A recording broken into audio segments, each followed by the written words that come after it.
Welcome to the second episode of AhHa Moments. My name's Alban. I'm joined by Hans Nelson here. Good to be back. It's been a couple of weeks since we had our first podcast. Yeah, I feel like people have been asking for us to do this for a while, so I'm glad we're getting back on the train. It's actually harder than you think to make one of these things, if you didn't know. So I'm glad we're finally doing it. And we got so much feedback about Kevin. Right, they love Kevin. And nobody got to see him. They don't know if he's real. They think he's actually AI. AI in the background. So we decided to go ahead and splurge. We had to run it by Kevin, but for the first time on camera, Kevin.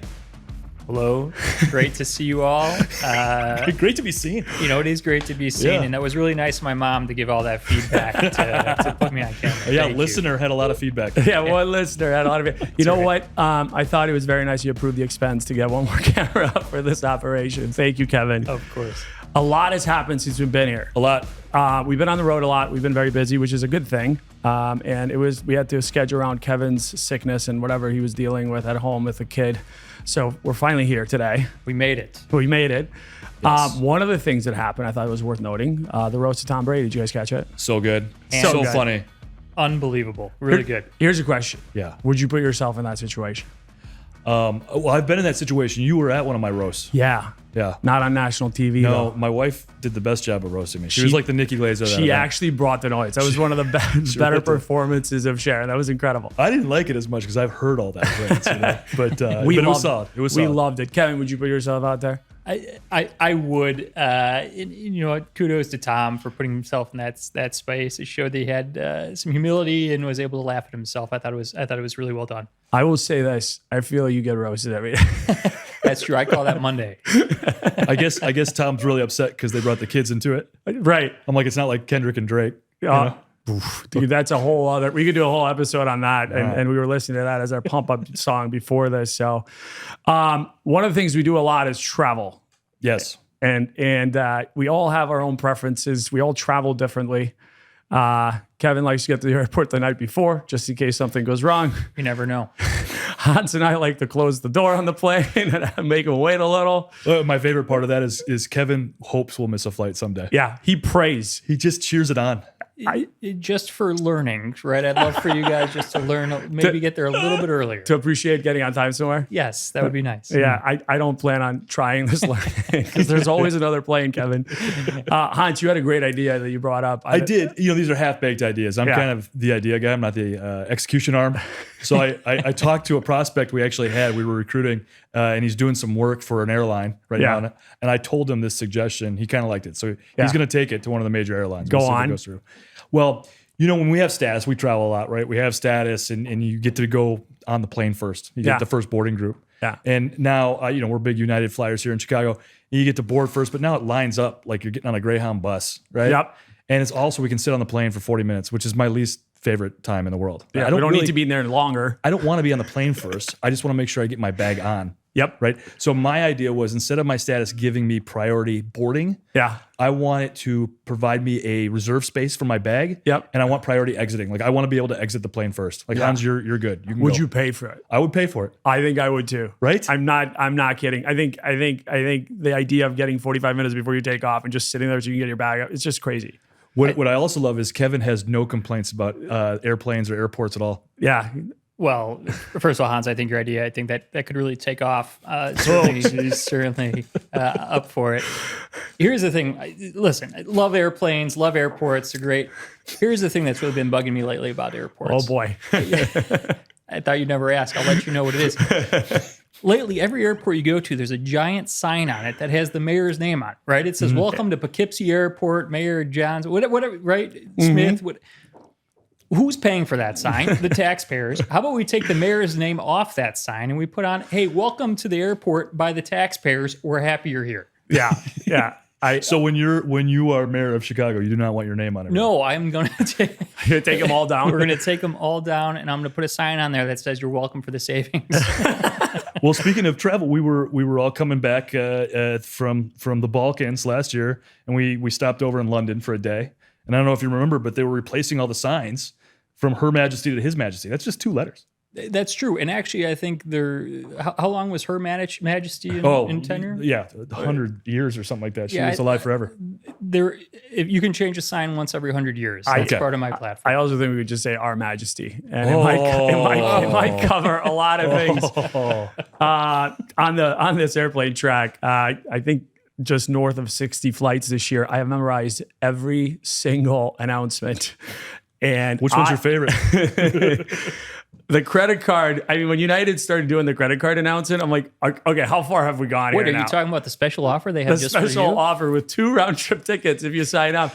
And I'm sitting there going, I would pay not to hear the announcements. You would? I could literally recite every single one of them. You know what I've started doing? Why? As soon as we land, I turn to the person next to me and I say, I wish to be the first person to welcome you to wherever we're landing. Or town, yeah. I'll be the first one. I beat him to the punch. Have you ever had them announce the wrong city and they're like, I'm sorry, I'm kidding. We're in Chicago. Welcome to Chicago. And the wrong time zone. Yeah.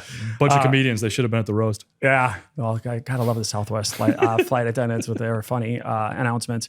All right. So we're actually here to talk about the first topic we had talked about, not just airplanes and our travel episodes. We had named it the BMW Workforce. Yeah, I like this. You like this? I do.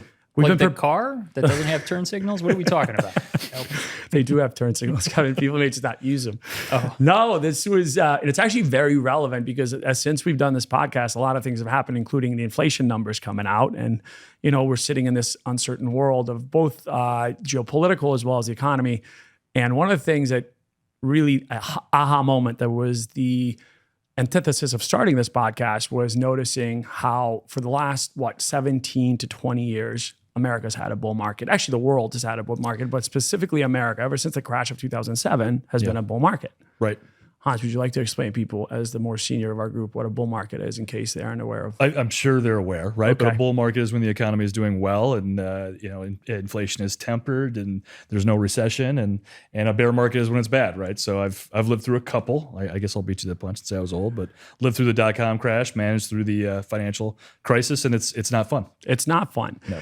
And we thought we were going to be in one with COVID, and it just didn't happen. Right, because the Fed stepped in and brought the rates to zero because they were concerned about an inflation or recession, and it just kept the party going. Yeah.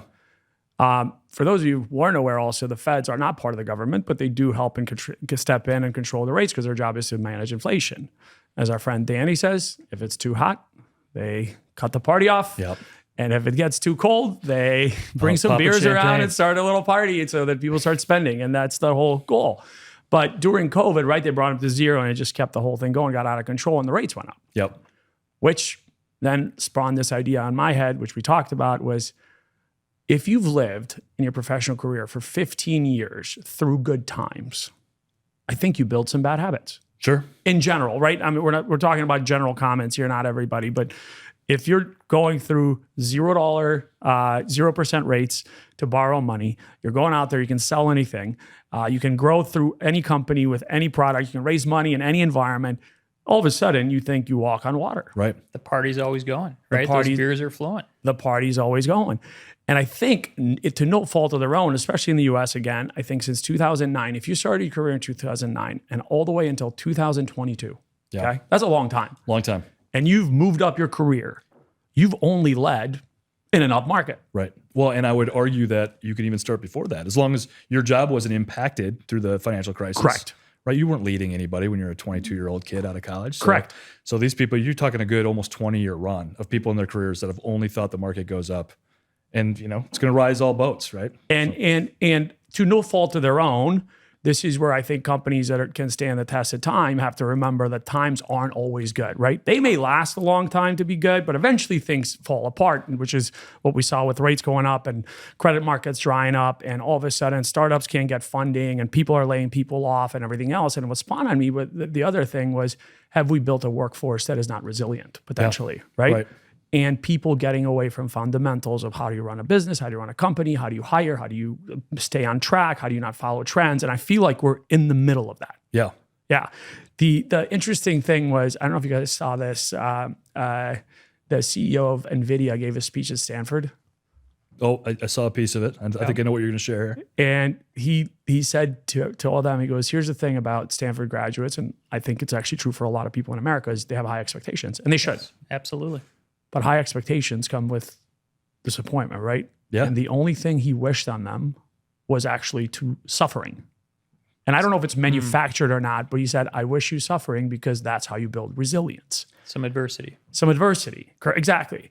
I don't know if you remember this. This is in a prior company that we worked with, but we had a speaker who had gotten 4th in the Olympics. Oh, that's right. In ice skating. Do you remember this? He was a speed Yeah. skater. Yeah. And what he was talking about is you only remember things when you've gone through some adversity as well. So he actually purposely plans to put adversity into every vacation he has. Because they'll you'll get remember it. lost or they'll go through some hardship or they'll do something difficult. Because if you just have a perfect vacation, it becomes unforgettable or it becomes forgettable. Of course. But you go through some sort of adversity, all of a sudden you remember it and you remember every little thing about it. I think, by the way, great point to bring up. Because so 2 things I remember about this individual. He walked in the room and he clapped. And he said the time it took for that sound to get from my hands to your ears is the difference between first and last place in the speed skating Olympics. Wow. That's impressive. Yeah. He said you can fight your whole life, train hard, and that is the difference. And he showed the times between first place and last place in the Olympics. It's a clap. It teaches you some adversity, right? Because you are within milliseconds of each other, yet you're constantly fighting for that thing, right? Which is crazy. So curious, I think, as we've run around, some of the trends we've noticed, but I want to hear what you guys think about. How is this impacting large companies? How is it large enterprise? I would say Fortune 1000, right?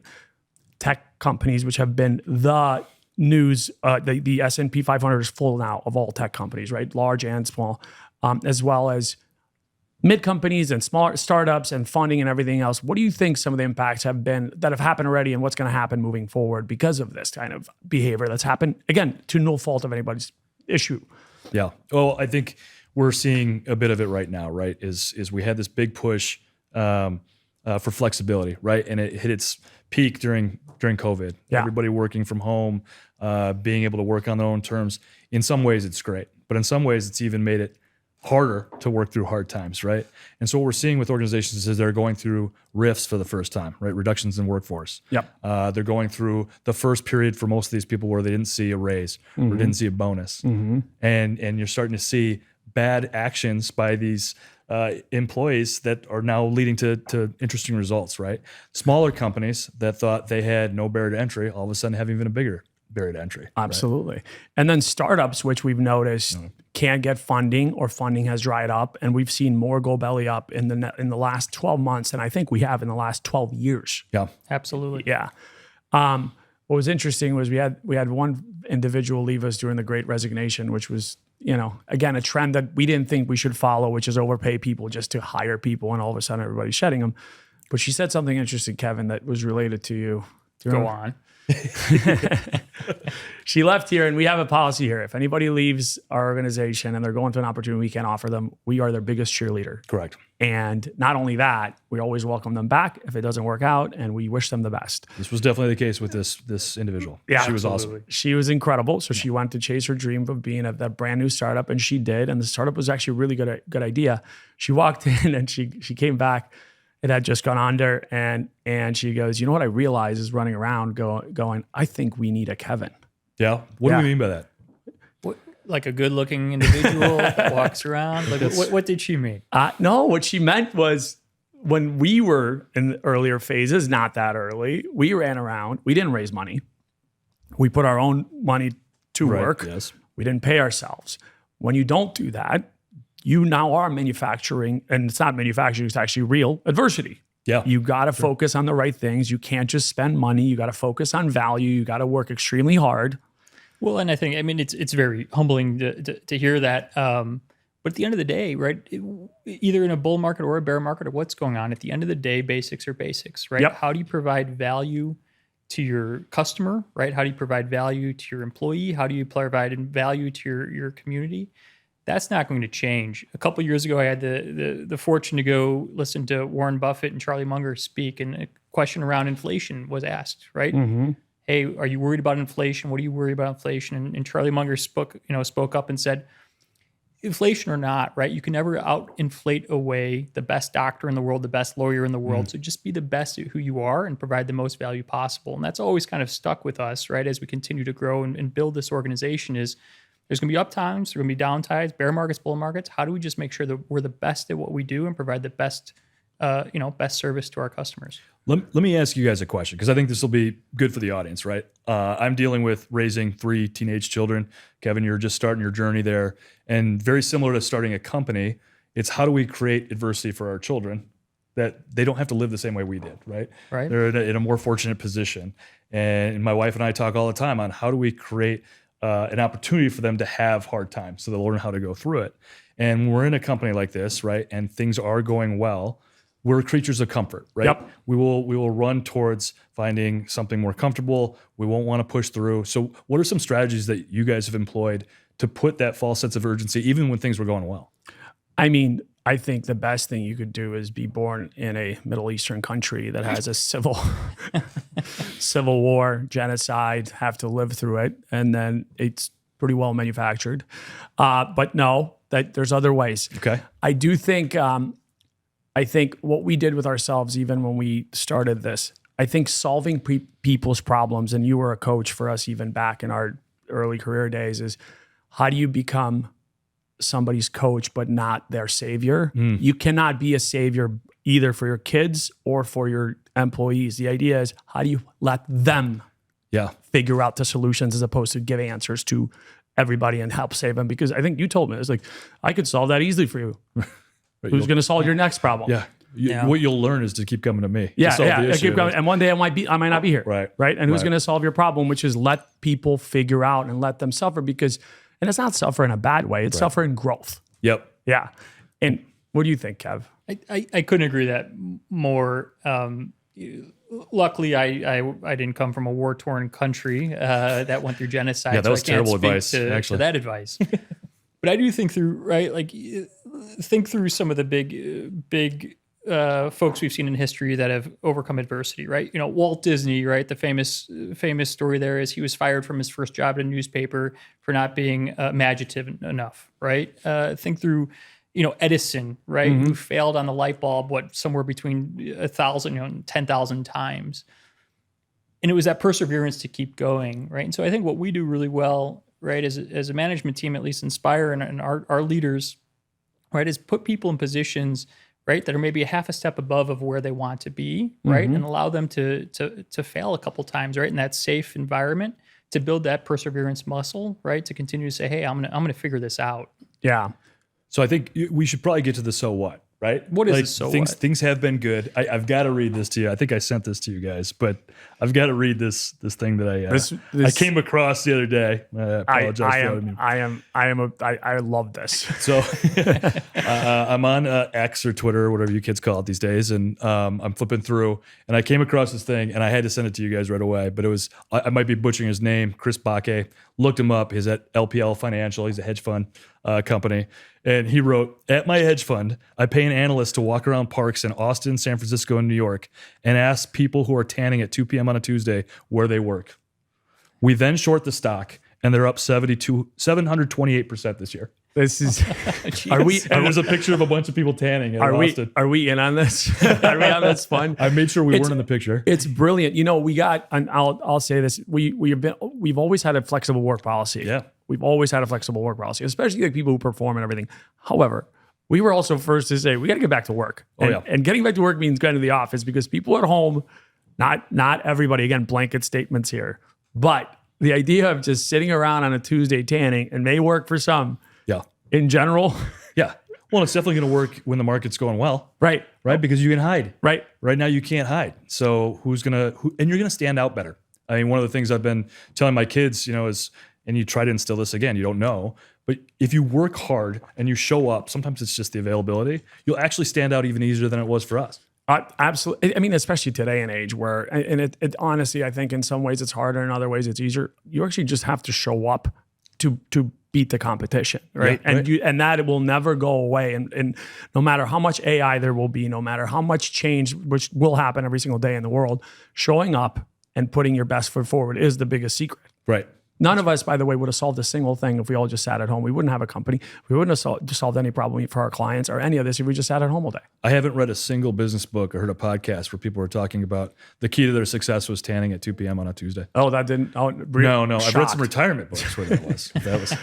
I started on the Tom Brady thing because the part that I loved, Kev, you pointed out, it's my favorite quote. It's Teddy Roosevelt's "Man in the Arena." Okay. That is actually about showing up. Yeah, right. It's about showing up and getting in the arena, and everyone else, the critic doesn't count. It's one of the best quotes. If you haven't looked at it, it's a long quote, but it actually gives me chills every time I read it. It's behind my desk. It means you have to show up, and the credit belongs to the people in the arena. Yeah, or that show up and do the thing. They started the Tom Brady roast with it. For a reason, and amazing. One of the greatest of all time. Yeah, I found this other thing that I was in Atlanta. And one of our folks reminded me, speaking of resilience and showing up, California has some of the best wine in the world. Why is that? Tell me. They do, by the way. They do have some of the best wine in the world. The struggle that the California grapes go through is second to none in the world. They have 300 days of just blistering sun. And what it does is for them to develop into the wine grape and continue living, they are so resilient. They produce a ton of sugar, but these super thick skin. And then at night, the temperatures drop drastically, like freezing weather, right? And then they have to endure that through the evening. So what you get after the entire season? Some of the greatest grapes in the world. Delicious bottle of wine. That's amazing, yeah. You know what happens when you step on a grape, Kevin? What is that, Hans? Yeah, it lets out a little wine. Okay, sorry. There we go. You know what? We can never get throughout any single conversation without one of these things. Speaking of another so what on this whole BMW Workforce is I think I can speak for us that we genuinely believe that grit above all things is what determines how you fare in any one of these scenarios. You mentioned Disney being fired. Steve got fired from Apple. Right. We all have iPhones. I mean, Zuckerberg created Facebook so he could get friends. That is true also. I did not know that. I think he was kicked off of MySpace. No, that's right. that is not true at all. All right. Well, I think we can bring this to a close, but just to bring it all together, this whole podcast, this aha moment was around, hey, maybe we've gotten a little soft, and maybe we need to think about how do we become more resilient in this world. And that goes from how we live our life and appreciating good times, but never going too crazy, and then understanding the bad times are ahead and how do you stay steady through it, to sticking to fundamentals in business, which is, hey, if you have a great year, maybe save some money because next year might not go well, right? Both for companies and people, and always focus on being the best at what you said with Charlie Munger and Warren Buffett at what you do. There will never be a shortage of being the best of what you're doing in this world. Yeah. And if I would take one thing from this podcast, I would say even during really good times, which I hope we have more of, right? Of course. Create some false adversity for yourself. Absolutely. Right? Put some pressure so people can be pressure tested in that environment. So when you actually have to go through something hard, it's a muscle you've already flexed. Yes. And you could hope for one of two things, okay? You could hope for the market going up always, or you could try to prepare for it going down. And the one thing I can guarantee you is that will eventually go down, and you have to be prepared for it. And I bet on the market going down every once in a while, and in order for us to make it, to flex that muscle. Well, I'll say one more thing too. It's really nice to go through hard times with people you trust and like, and that's why I love coming in here, talking to you guys. Always appreciate having around. Wouldn't want to do it any other way, Absolutely. The luckiest people in the world. Absolutely. And we're going to continue sharing some of these things. We love the feedback that we got. We look forward to coming back with a much lighter topic next time. I think maybe 2 to 3 weeks or so. Yep. We're not very good at this. We can still return this new camera if the feedback is to turn this one off. Okay. I hope we're within return period here. So please subscribe and like on Apple Podcast, Spotify, or wherever you listen to your podcast. Unless you don't like us. Yeah, then only 5 stars, leave please. Leave it alone. Appreciate just leave it alone. Thank you. Thank you. We'll see you next Until time. next time. Take care.